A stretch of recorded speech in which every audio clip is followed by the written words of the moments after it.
ಏನು ಸಂಬಂಧ ಅಂತಂದ್ರೆ ಏನು? ಸಂಬಂಧ ಅಂದರೆ ಇವಾಗ ಹೆಂಗೆ ನೀವು ಒಂದು ಟೀ ಕಾಫಿ ಮಾಡೋವಾಗ ಎಷ್ಟು ನಿಯಮಿತವಾಗಿ ಒಂದಷ್ಟು ಕಾಫಿ ಪೌಡರ್, ಸಕ್ಕರೆ, ಹಾಲು, ನೀರು ಹೆಂಗೆ ಹಾಕ್ತೀರಾ ಅದೇ ಥರನೇ ಸಂಬಂಧ ಅಂತ ನನಗನ್ಸುತ್ತೆ. ಸೊ ಎಲ್ಲಾನು ನಿಯಮಿತವಾಗಿ ರಿಲೇಷನ್ಶಿಪ್ಪಲ್ಲಿ ಆ ಒಂದು ಸಂಬಂಧದಲ್ಲಿ ಹಾಕಿದಾಗ ಅದೊಂದು ಸಂಬಂಧ ಆಗುತ್ತೆ. ನಾನು ಬಹುಶಃ ನೀವು ಕೇಳಿದ ಕ್ವಶನ್ಗೆ ಅದನ್ನೇ ಹೇಳ್ಕೊಂತೀನಿ. ನನ್ನ ಪ್ರಕಾರ ಏನು ಗೊತ್ತಾ, ಸಂಬಂಧ ಅಂದರೆ ಇದೇ ಥರ ಒಂದು ನಾವು ಹಿಂಗೀಗ ಅಡುಗೆ ಟೀ ಕಾಫಿ ಮಾಡ್ತೀವಿ ಅದೇ ಥರ. ಸೊ ಎಲ್ಲ ಇಂಗ್ರೀಡಿಯೆಂಟ್ಸು ಇರುತ್ತೆ, ಯಾವುದನ್ನು ಎಷ್ಟೆಷ್ಟು ಹಾಕಬೇಕೋ ಅಷ್ಟೆಷ್ಟು ಹಾಕಿದ್ರೆ ಅದು ಒಂದು ಒಳ್ಳೆ ಸಂಬಂಧ ಆಗುತ್ತೆ. ಅಂದರೆ ಹಾನೆಸ್ಟಿ, ಪ್ರೀತಿ, ನಂಬಿಕೆ, ವಿಶ್ವಾಸ ಇಷ್ಟನ್ನು ನಿಯಮಿತವಾಗಿ ಹಾಕಿದಾಗ ಅದೊಂದು ಒಳ್ಳೆ ಅದ್ಭುತವಾದ ಸಂಬಂಧ ಆಗುತ್ತೆ ಅನ್ನೋದು ನನ್ನ ಅಭಿಪ್ರಾಯ. ಓಕೆ, ಸಂಬಂಧ ಆಯಿತು. ಬಟ್ ನಿಮ್ಮ ಪ್ರಕಾರ ಹೊಸ ವರ್ಷ ಅಂತ ಬಂದಾಗ ನೀವೇನು ಅಂದ್ಕೊಳ್ತೀರಿ? ಏನು ಹೊಸ ವರ್ಷ ಅಂತಂದ್ರೆ ಏನು ನಿಮ್ಮ ಪ್ರಕಾರ? ಹೊಸ ವರ್ಷ ಅನ್ನೋಂಥದ್ದು ನನ್ನ ಪ್ರಕಾರ ಏನು ಗೊತ್ತಾ, ಪ್ರತಿದಿನವೂ ಒಂದೇ, ನಾವು ಅದನ್ನು ಮಾಡ್ಕೊಂಡಿದ್ದೀವಿ. ಅಂದರೆ ಓಕೆ ಇಷ್ಟು ದಿನಗಳಿಗೆ ಇಷ್ಟು ವರ್ಷ, ಒಂದು ವರ್ಷ ಕನ್ಸಿಡರ್ ಆಗುತ್ತೆ ಅನ್ನೋವಂಥದ್ದು. ಬಟ್ ಜನಗಳು ಮಾಡಿರೋ ರೀತಿಲಿ ಯಾರು ಮಾಡಿದ್ರೋ ಗೊತ್ತಿಲ್ಲ ಹೊಸ ವರ್ಷ ಹಳೆ ವರ್ಷ ಅನ್ನೋವಂಥದ್ದು.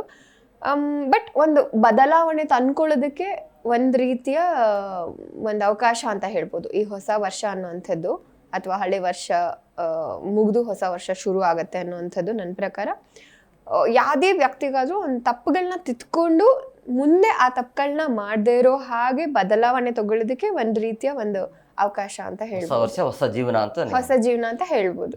ನಿಮ್ಮ ಪ್ರಕಾರ 2025ಕ್ಕೆ ನಿಮ್ಮ ರೆಸಲ್ಯೂಷನ್ ಏನು? ನಂದೇನು ಬದಲಾವಣೆ ಅಂತ ಇಲ್ಲ, ಯಾಕಂದರೆ ನಾನು ಆ್ಯಸ್ ಯೂಶುವಲ್ ನಂದು ಒಂದಷ್ಟು ರೊಟೀನ್ ಇದೆ. ನಾನು ಅದನ್ನೇ ಮಾಡ್ಕೊಂಡು, ನಾನು ಜಿಮ್ಗೆ ಹೋಗಿ ಹೋಗ್ತೀನಿ.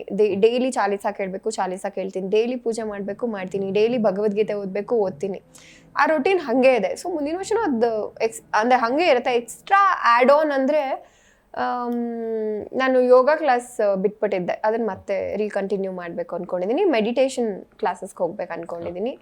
ಆ್ಯಂಡ್ ನಾನು ಈಗ ನಿರ್ದೇಶಕಿ ಆಗಬೇಕು ಅಂತ ಅಂದ್ಕೊಂಡಿರೋದ್ರಿಂದ ಒಂದಷ್ಟು ಸ್ಟೋರೀಸ್ ಬರೆದು ಸಾಧ್ಯ ಆದರೆ ಮುಂದಿನ ವರ್ಷನೇ ನನ್ನ ಡೆಬ್ಯೂ ಲಾಂಚ್ ಮಾಡಬೇಕು ಅನ್ನೋ ಥಾಟ್ ಇದೆ. ನೋಡೋಣ, ದೇವರ ಇಚ್ಛೆ. ಜಿ ಕನ್ನಡ ನ್ಯೂಸ್ ಈಗ ನಿಮ್ಮ ಮನೆಯಲ್ಲೇ ನೋಡಿ, ಎಲ್ಲ ಕೇಬಲ್ಗಳಲ್ಲಿ ಈಗ ಲಭ್ಯ. ನಿಮ್ಮ ನೆಚ್ಚಿನ ಜಿ ಕನ್ನಡ ನ್ಯೂಸ್ ಈಗ ಸನ್ ಡೈರೆಕ್ಟ್ ನಲ್ಲಿ number 292, Tata play number 1664, Jio TV number 1334, NXT digital number 30, in cable number 30, city networks 51, U digital number 162, GTPL number 17, Rockline telecommunications number 42, Shri Basaveshwara cable number 168, rural cable network 60, Vinayaka digital 57, Abhishek cable 821, city channel 53, Siddeshwara cable network 57, V4 digital Infotech 628, Surya digital networks 53, Gajanan digital number 836, Malnad Infotech private limited number 56, Metro Cast number 830, Victory Digital number 167ರಲ್ಲಿ ನೋಡಿ ಆನಂದಿಸಿ.